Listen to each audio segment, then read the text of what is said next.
La tecnología 3D iba a ser la revolución del entretenimiento, ofreciéndote la misma inmersión de las salas de cine, pero directamente en el sillón de tu sala y presentándose como el siguiente paso natural de la televisión. Aunque, como sabes, esa ilusión no duró nada. Desde los problemas de las gafas costosas que dependían de baterías y te generaban dolor de cabeza, o peor aún, mareos por un conflicto biológico en cómo el cerebro procesa las imágenes, además de la reducción del brillo por culpa de estos lentes, arruinando por completo la imagen de tu carísima pantalla.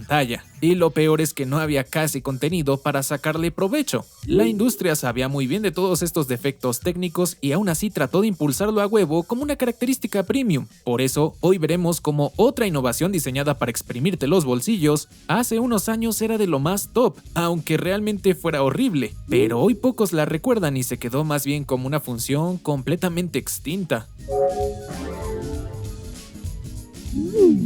En aquel lejano 2008, la industria de la electrónica de consumo tenía un problema bastante serio, y es que durante casi una década, las marcas habían vivido de uno de los ciclos de actualizaciones más rentables de la historia. Venían de vender el televisor de tubo, luego a inicios de los 2000 el plasma, posteriormente paneles LCD, luego ya sabes llegó el HD y casi de inmediato el Full HD. Más o menos cada 2 o 3 años había una tentativa razón para que sacaras la tarjeta, la del guardadito, y te compraras una nueva tele, pero a finales de esa década, el Full HD ya no era la novedad. Claro, al menos en el primer mundo, ¿verdad? Y es que mucha gente ya tenía su pantalla plana que funcionaba bien y se veía decentemente. Y eso era un problema. Necesitaban inventar la siguiente razón para sacarte más dinero. Es justo ahí que llega el 3D, y además con un timing perfecto porque en diciembre de 2009, Avatar de James Cameron explotó en taquillas con una recaudación monstruosa, y fuera de si estaba chida o no, ya que no la he visto y merezco sus insultos, pero gran parte del atractivo era verla en IMAX 3D, y se dice que la gente salía del cine con los ojos orgasmeados diciendo que nunca habían visto algo así. Por eso las marcas vieron esto y dijeron, vaya, aquí está otro negocio. Aunque siendo honestos, no fue solo Avatar lo que creó el deseo por el 3D en casa. Claro que las marcas ya venían trabajando en esto antes de que la película saliera. Digamos que Avatar fue la excusa perfecta de marketing que necesitaban. Pero claro, qué comparación tan absurda, porque la película estaba diseñada para verse en una sala con pantalla de 20 metros y audio surround o no sé qué, pero tú ibas a estar sentado donde el director calculó que ibas a estar para tener tremenda experiencia. La industria de pantallas toda mañosa asumió que esa misma magia del cine la ibas a tener en tu sala con las luces prendidas mientras veías un partido de fútbol con lentes de plástico y baterías. ¡Qué mamada!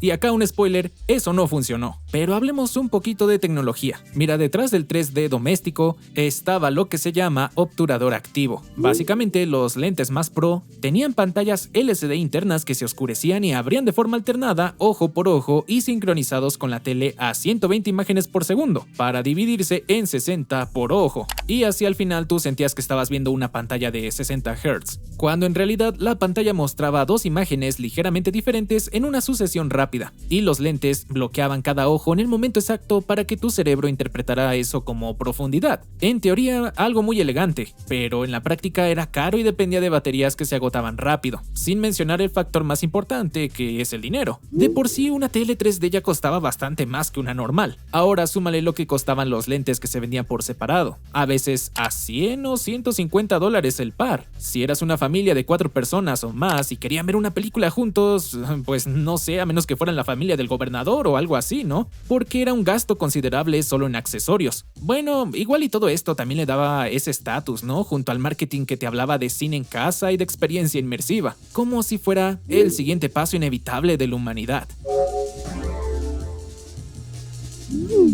La primera vez que alguien usaba una tele 3D en su vida sí era un momento de ¡a la bestia! ¿Qué es esto? Y después de unos 20 minutos ya llegaban los mareos y el dolor de cabeza. O bueno, eso dicen porque pues yo nunca tuve una de esas, güey, yo era pobre. Pero sí, al menos eso se dice y está documentado que era algo muy común de experimentar y no solo de gente extremadamente sensible. En general se debía a ese parpadeo de los lentes que cansaba la vista con su uso prolongado, pero la causa real del mareo era otra, que incluso terminaba afectando al 3D del cine. Bueno, todo esto tiene un nombre médico: el conflicto de emergencia-acomodación. Y esto pasa porque en la vida real, cuando miras un objeto cercano, tus ojos hacen dos cosas al mismo tiempo, convergen hacia él y enfocan en él. Son dos movimientos que naturalmente van juntos, pues porque sí, así funcionamos. Bueno, en el 3D tus ojos convergen hacia un objeto que parece flotar a 1 metro de tu cara, pero el cristalino, que es esta parte de tu ojo, tiene que mantenerse enfocado en la pantalla que está a 3 metros. Así, esta desconexión biológica es lo que te revuelve el estómago y te dan ganas de guacarear, o vomitar para los que no son de México. Simplemente el cerebro recibe dos señales contradictorias que naturalmente como que no van, ¿sabes? Claro que con el tiempo te puedes acostumbrar, eso sí es cierto también. Pero aunado estaba el problema del brillo que afectaba un poco la experiencia, ya que como los lentes funcionaban como pantallas LCD que se oscurecían parcialmente casi todo el tiempo, cortaban entre el 50 y el 70% de la luz que salía de la tele. Entonces sí, tenías una tele de pinches $2,000 que con lentes puestos se veía más oscura y lavada que una LCD de oferta. Y ya en una habitación con luz natural, el 3D era una basura, casi inútil. Luego, aquí pasó algo bien curioso que no le pudo caer más mal al 3D, que te vendía esa experiencia con imagen oscura como parte del precio por la nueva tecnología. Bueno, el HDR comenzó a asomarse como la siguiente gran tecnología de pantallas, prometiendo exactamente lo contrario, imágenes muy brillantes y con mucho contraste, pero sobre todo un exquisito rango de color que ninguna tele normal podía manejar, dejando al bodrio de muy mal parado, ¿sabes? Pero regresando otra vez a la experiencia diaria,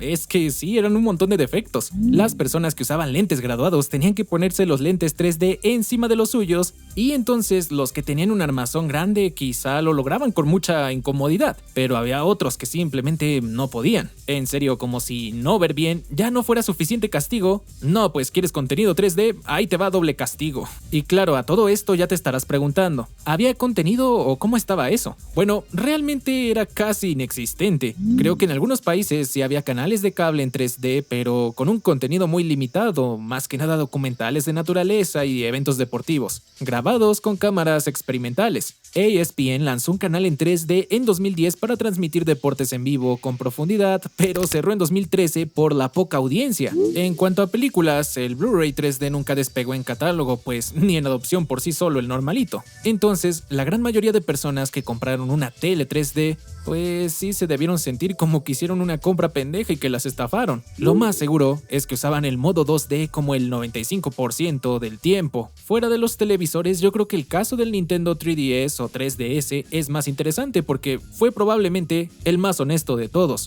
Al menos era una consola portátil donde el 3D sí tenía una lógica narrativa para ciertos juegos, pero también la experiencia no era la mejor, ya que el efecto dependía de un ángulo de visión minúsculo. Tenías que encontrar el sweet spot o punto dulce tan estrecho. Sí, sonó raro, pero con mover la consola 2 centímetros fuera de ese punto ya rompías la imagen en dos capas superpuestas sin sentido. Claro, Nintendo intentó arreglar esto en el New 3DS con seguimiento facial, pero para ese entonces el mercado ya había perdido casi el interés por completo. Por eso quitaron el 3D en modelos posteriores sin gran queja del público. Eso ya nos va diciendo un poco sobre cuánto la gente lo extrañó. Y ni hablemos de celulares flagship de aquellos años como el LG Optimus 3D y el HTC Evo 3D, con pantallas autoestereoscópicas, así que tampoco necesitaban lentes, pero tenían exactamente el mismo problema del ángulo de visión minúsculo y su cámara dual para capturar imagen 3D solo servía para drenarte la batería más que nada. La tecnología había demostrado sus debilidades, la gente ya se sentía decepcionada y hasta estafada. La industria tenía que moverse rápido para resolver los problemas de sus promesas. Las marcas sabían perfectamente qué estaba ocurriendo, porque las quejas eran públicas y los números de adopción del 3D eran muy malos. Creo que si hubieran usado un poco el sentido común, cualquiera hubiera frenado, ¿no? Y mejor revisar la tecnología y lanzar algo cuando ya estuviera listo. Pero ya sabes, siempre hay mucho orgullo en estas cosas y eso sería como admitir que su producto siempre fue una mentira y un problema, con el que ya llevaban 2 años intentando convencer al mundo de que eso iba a ser el futuro de la televisión. Mira, lo que realmente hicieron las marcas fue meter el 3D como una característica más en las fichas técnicas de sus modelos premium, aunque nadie lo usara, claro, pero así podían seguir vendiendo pantallas caras porque en algún lugar de la caja decía compatible con 3D, sirviendo como para justificar parte del precio. Lo segundo fue fue inventar el upscaling 3D, que era básicamente convertir contenido 2D a 3D en tiempo real con el procesador de la tele. Y sí, aunque sonara genial porque resolvería el problema de la escasez de contenido, yo creo que ya te imaginas cómo salió esto, ¿no? Bueno, ya en la práctica se producían imágenes con una profundidad artificial bastante extraña, donde los planos se separaban de manera que tu cerebro rechazaba aún más como falsa. Era algo incómodo de ver y en muchos casos mareaba más que el 3D nativo. Al menos estaba en el menú de configuraciones como una característica bien pro y eso ya era suficiente para el marketing. Igual, creo que otra cosa interesante de mencionar aquí es la guerra de formatos entre las propias marcas, ya que sí, Sony por ejemplo apostó todo a los lentes activos, porque te entregaban resolución Full HD completa, ojo por ojo, y eso era técnicamente superior. En cambio, LG respondió con su línea Cinema 3D, basada en lentes pasivos más baratos que sí eran más ligeros y sin batería, pero cortaban la resolución vertical a la mitad porque dividían físicamente los píxeles de la pantalla entre ambos ojos. Al final era como una batalla entre trash versus garbage, ¿sabes? Ninguna de las dos se dio ni intentaron definir un estándar en común. La gente no tenía muy bien en claro qué era lo que compraban y si sus lentes iban a funcionar igual que los de la tele de su amigo. Así que la respuesta más racional y que tomaron muchos fue simplemente esperar a ver cuál ganaba, aunque claro, eso nunca llegó. Y mientras todo esto pasaba, en el catálogo de contenido había un escándalo que hasta te va a dar risa, porque resulta que Panasonic firmó un contrato con Fox para que el Blu-ray 3D de Avatar fuera exclusivo de sus televisores. Creo que durante más de un año la única manera de conseguir ese disco era comprando una tele Panasonic en específico, porque no se vendía suelto en ninguna tienda. O claro, hubo gente que llegó a pagar hasta $100 por copias en eBay. En serio, qué cosas hace la gente detrás de la industria, ¿no?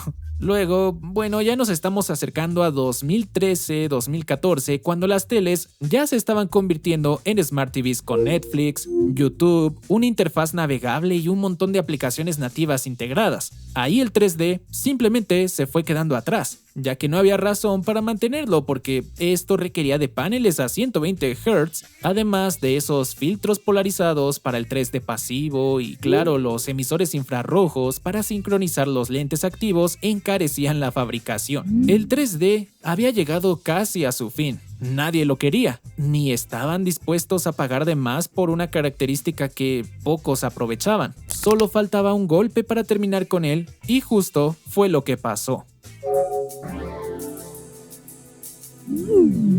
El último intento fuera de las teles lo hizo Amazon en 2014 con su Fire Phone y un 3D dinámico que no usaba lentes, sino que usaba cámaras frontales para rastrear la posición de tu cara y crear una ilusión de profundidad. Pero fue un fracaso brutal que les dejó $170 millones de pérdidas en celulares no vendidos. Así que si ni Amazon con su monstruosa distribución pudo convencer a la gente, esa madre ya debía quedar en el olvido, ¿no crees? En 2015, la industria andaba definiendo el estándar Ultra HD del Blu-ray para el contenido 4K. En esa reunión con todas las marcas más importantes y estudios, tomaron la decisión de que el 3D ya no iba a estar más en las especificaciones. Un año después, Samsung anunció que dejaban de producir televisores con soporte 3D. Entonces, si el fabricante de paneles más grande del mundo en aquel entonces y que había empujado el formato en sus líneas premium por años, finalmente renunciaba, ya no había más que hacer. Sony y LG también lo hicieron, solo que aguantaron un año más antes de quitar el soporte oficial en 2017. Y como dato curioso, por si alguna vez te queda la duda, el santo grial del 3D, la mejor tele de la historia para ver este formato, llegó justo cuando ya estaba a punto de morir. Fue la línea OLED de LG de 2016, específicamente modelos como el S6 o el G6. Al tener resolución 4K, el 3D pasivo por fin podía mandar 1080p reales a cada ojo sin cortar la resolución a la mitad, y el panel OLED eliminaba todo el ghosting y te daba un brillo espectacular. Fue la cúspide de la tecnología y de ahí poco a poco las marcas lo fueron olvidando como si nunca hubiera existido. Hoy las teles de gama alta trabajan para darte una imagen increíble que nunca habíamos visto, con HDR y colores hermosos sin pedirte accesorios molestos. Eso es lo que el 3D nunca pudo ser. La verdad del asunto es que la tecnología no fracasó porque la gente fuera incapaz de entender la tecnología o demasiado floja como para adaptarse a algo nuevo. Creo que el mayor problema es porque la industria lo lanzó lanzó sin contenido y lo vendió caro. Todo para que al final te resultara incómodo de usar y hasta te causara mareos o dolor de cabeza, güey, no mames. Es otro ejemplo de la tecnología que se lanza pensando en los bolsillos de la industria y no en el consumidor. Y qué mensos, porque al final de cuentas, si no le gusta a la gente, no te van a comprar nada, por más que lo publicites como el futuro, ¿sabes? Pero bueno, cuéntame en los comentarios, porque me da curiosidad saber quién de aquí tuvo una tele 3D, un celular 3D o una Nintendo 3DS. ¿Cómo fue la experiencia real? Si la usabas seguido, si los lentes terminaron en un cajón o si te dolía la cabeza y ya si de verdad te pareció buena, pues también cuéntamelo. Muchas gracias por llegar hasta acá, espero que el video te haya entretenido y aprendieras algo. Pero no te vayas todavía, te recomiendo este otro para seguir más o menos con el tema. Nos vemos allá.